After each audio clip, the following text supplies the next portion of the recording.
Rolling in with head men's and women's cross-country coach Jeremy Donahue just to put a look back on the 2015 seasons. Coach, we'll start with the women's team. Obviously, on the women's side, we talked about it throughout the year, talked before every single event, and kind of the story it felt like was just injuries. Couldn't ever really get healthy. You started off injured to begin, and then it only kind of really got worse instead of better from there. But with that thing in mind, just kind of assess how your ladies finished up. Well, like you said, as the season went, we were hoping to get healthier, and unfortunately, this was our season of uncommon injuries and sickness popping up. I think every one of our women had something this season where their training was interrupted. So definitely wasn't a smooth season, but as we've talked about before, that's something that every team has to deal with each year, and then at some points, you have that year that's worse, and you have to be able to overcome it. And for us, just not quite able to overcome it this year. I think with our goals heading in and able to reach those goals, the end of the season, finishing out those postseason meets, we certainly had higher expectations than a 6th place finish at conference and 15th at region. We thought, despite the injuries, despite the hiccups along the way, that we had enough talent to overcome those. And so we've gone back and reassessed everything and talked about how we need to improve on that going forward, and be strong both mentally and physically when you have those things come up. And obviously a huge highlight of the season was Whitney Elliott. The team obviously with the injuries, but it was tough to really get a rhythm for the whole team. But Whitney was unbelievable from start to finish. Ends up getting the first team all conference, first team all region, and if my memory serves me correct, she was only 19 seconds out of earning a bid to the national championship meet. I know obviously that how she finished up the season probably wasn't quite what she was expecting, but still an outstanding season for Whitney. Oh, it definitely was another huge step forward in the progress of her career. She's, as we've talked about many times, one that's just progressed greatly throughout, steady progression each season, and this year she took a step forward to race each week, with the top in each race and the top within the region and the conference. And so this was another step forward in realizing how to race at a championship level. She was another one that had a hiccup at the wrong time of the year. The week before conference, she was out 6 days and was probably pretty sick before that, just didn't realize it. And so she definitely didn't have things go right for her at the end of the season when it counts most, and probably messed with her a little bit mentally, but she hung in there with a strong performance at conference, and like you said, just missed out on a nationals berth, and a combination of things that probably led to that. But regardless, a good season, and just raises expectations for her going forward. Well, let's talk about next year a little bit. I mean, I know it's way too soon to think about that. You got the track season coming up, and but only lose one senior off of the women's side, and you bring back the rest of the team after that, including Uriah Thomas. Seemed like a freshman who really got better as the year progressed. She was an all-freshman team at the SAC meet. Then Kelly Brown, she was one of those ones you talked about, missed a ton of the season, but was our second best runner 2 years ago. And then hopefully you bring back both the Vincent twins, hopefully get them both back healthy at the same time. So you had a young group this year. It seems like it bodes really well for next season.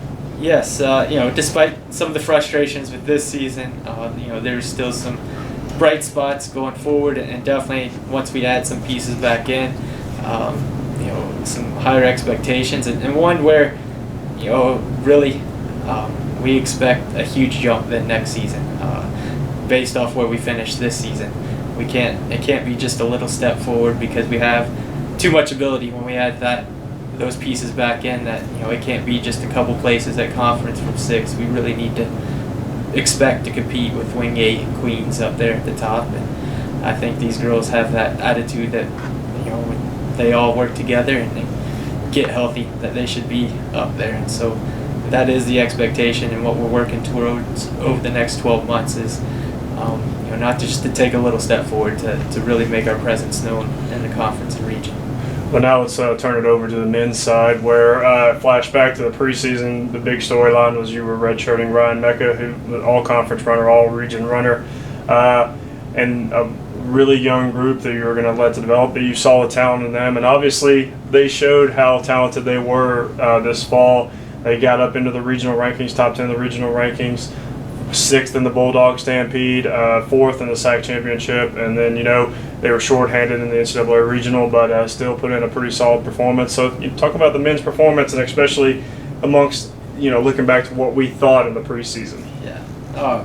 No, these guys, this young team really did a lot of, I think we had that expectation they could place as high as they did at conference and be as competitive as they were throughout the season, but you never know with a young group how they're going to respond to all the changes socially, academically, athletically when you get here, and how that's going to play out and weigh on them throughout the season. But they did a great job of balancing everything and getting better from week to week, and so they did what we expected, and was proud to see that at the conference meet, that really wanted that top 3 finish. They were just off. Anderson was just better than us on that day, but like you said, they lived up to living. Even though we decided to leave Ryan out, they came through this year, and that really bodes well for the future.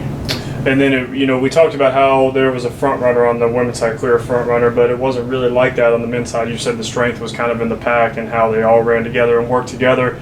But the two that really stood out to me this year were Blaine Benitez and George Hernandez, 2 guys who got all SAC honorable mentions at the league championship meet. Really seemed like those two were very in between your 1 and 2 all year, and they had to really performed admirably for you this season. No, those two did have a great season all year, and I'll throw even Brandon Vaughn in there with those two, because for much of the season he was right in there with the top 2 or 3, and had a great year, and had both running through injury and then Shu coming off at conference. He had a great performance in the number 3 spot, but as you said, George and Blaine coming through with honorable mention performances in their freshman season, doing a great job leading us, and for all 3, that was a great performance, probably some of the best freshman seasons we've had here. And so now, as I've told them after season, the challenge is that can't be the highlight of their career. Now it's to get even better, and so they have higher expectations, both on themselves, but from me as well going forward. And I'd be remiss if we didn't go back to the Brandon Vaughn story. I'm sorry that I didn't mention him right off the bat, but talk about that a little bit more. That's the reason he missed the NCAA Southeast Regional races, because he had lost his shoe during the SAC tournament. So obviously a gritty performance, especially from a kid who still got 3 more years after this, and he just didn't care about that. He wasn't thinking about his own personal gain there. He really came up huge for us at that race. We knew if we were going to have a chance at the top 3 position, we needed him in there, and he was all for running for the team on that day, and knew he was probably shutting it down after that race, but he wanted to give it what he had at conference for the team, and knew it was going to be a struggle with his hip injury going in, but then also after about 2 or 3K lost his shoe and kept battling, and ran still one of his best times of the year, and was very competitive throughout the race. So that was not just a great race for him, but also hopefully that's a defining thing for our program going forward, that he took it beyond just himself. He was there for the team, and that's what we're trying to get across, is that everybody's running for more than just themselves, and so we can have higher expectations going forward for this program. Well, now let's talk about the next season. We had mentioned how the women's team has a lot of expectations if they can all get back healthy. The men's side, it seems like with the way that your freshmen performed, kind of the chance you took to sit Ryan ends up looking like it's going to pay off now, because then you bring back an all-conference runner and add them to a group that showed how talented they were, and now they're going to have 1 season under their belt. So talk about your I guess maybe excitement level for the 2016 season. Yeah, as we said, adding Ryan back in is going to be huge for us. One of the best within the conference and region, and these guys getting that experience, and not only just gaining experience this year, but gaining quality experience, competing at the front of races like they did. much like the women, it raises expectations to where we don't want to take just a step or so within the conference. We really want to run with Mars Hill and Queens, and I know those are two tough teams, but that's where we want to get to, and that's the level we're reaching for. And region didn't go as well for us. Brandon out definitely hurt us, but at the same time, I think we missed an opportunity to try and get in the top 10 there. And so, same thing within the region. We don't want to just take a couple steps forward and just get in the top 10. We want to get well within the top 10 with this group next year and be, a top 6 team that maybe on a good day has a chance to qualify for nationals. And so that, much like the women, is the pressure that's on these guys now is, we can't just take a little step forward. We have too much ability in-house for just little steps now. We need to compete towards the front.